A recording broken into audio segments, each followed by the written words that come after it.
Shalom, we are proceeding with Psalm 32 of David, a maskil. Happy is he whose transgression is forgiven, whose sin is covered over. Happy the man whom the Lord does not hold guilty, and in whose spirit there is no deceit. As long as I said nothing, my limbs wasted away from my anguished roaring all day long. For night and day, your hand lay heavy on me. My vigor waned as in the summer drought. Selah. Then I acknowledged my sin to you. I did not cover up my guilt. I resolved, I will confess my transgressions to the Lord, and you forgave the guilt of my sin. Selah. Therefore, let every faithful man pray to you upon discovering his sin, that the rushing mighty waters not overtake him. You are my shelter. You preserve me from distress. You surround me with the joyous shouts of deliverance. Selah. Let me enlighten you and show you which way to go. Let me offer counsel. My eye is on you. Be not like a senseless horse or mule, whose movement must be curbed by bit and bridle. Far be it from you. Many are the torments of the wicked, but he who trusts in the Lord shall be surrounded with favor.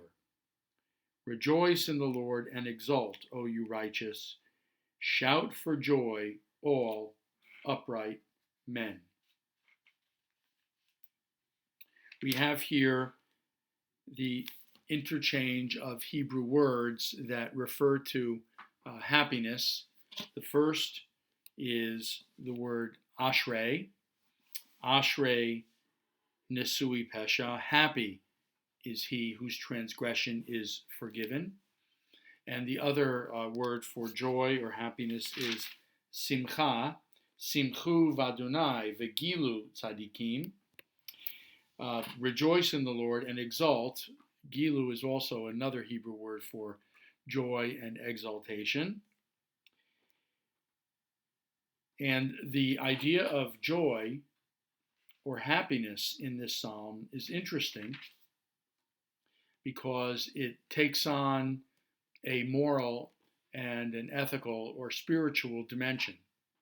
Happiness has nothing to do with good health or wealth, possessions, having achieved some measure of success or a particular station in life. Happiness is completely attached to the ethical dimension of goodness and righteousness.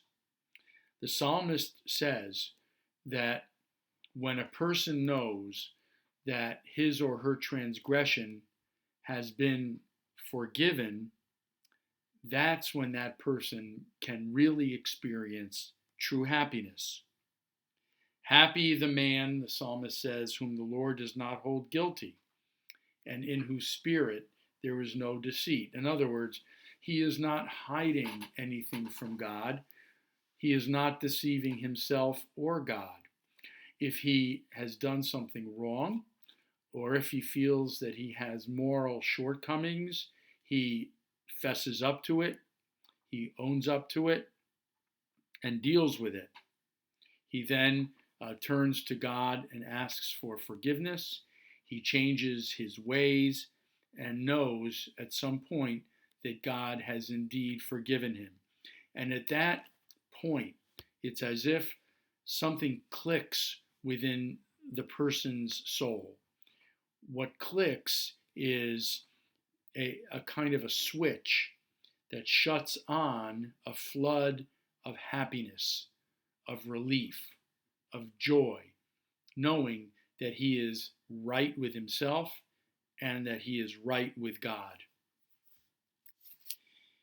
He acknowledges his sin to God. He doesn't cover it up.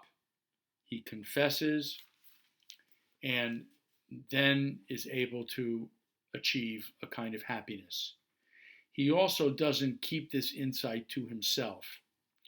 He encourages those around him to follow suit. In the last part of the psalm, he says, "Let me enlighten you, let me show you which way to go, let me give you some good advice.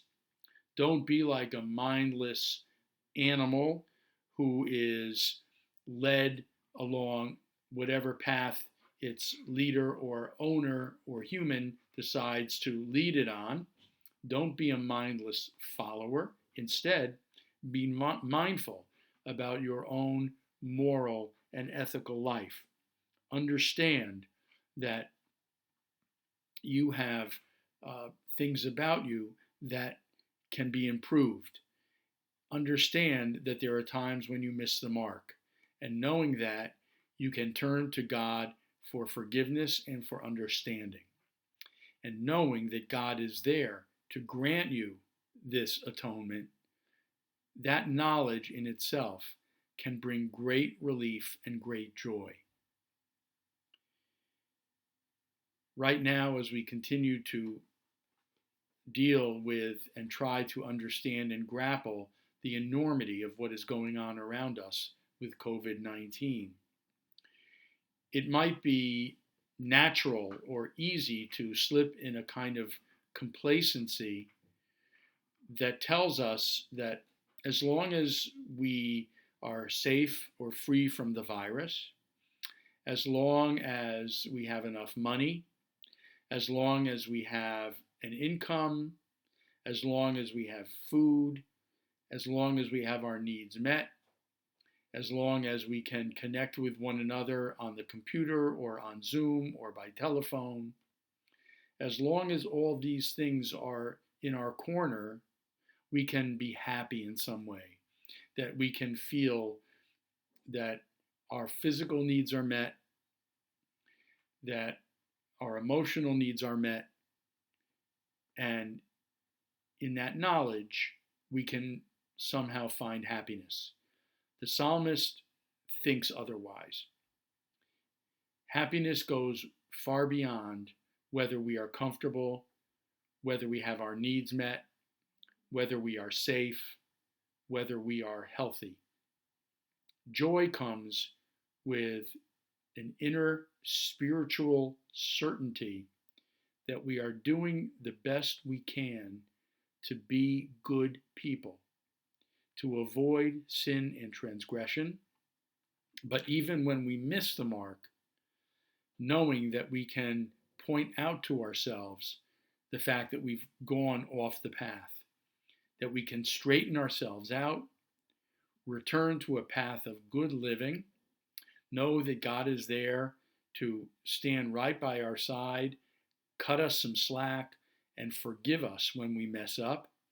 And in that very certainty, we can find great joy and happiness, no matter what is going on around us.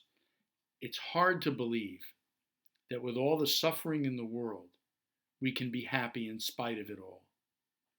But moment by moment, day by day, I'm not talking about constantly or always, I'm talking about day by day, moment by moment, we can be happy and joyous knowing that God is there to straighten us out, to help us live better lives, and to strive towards a more righteous way of living each and every day.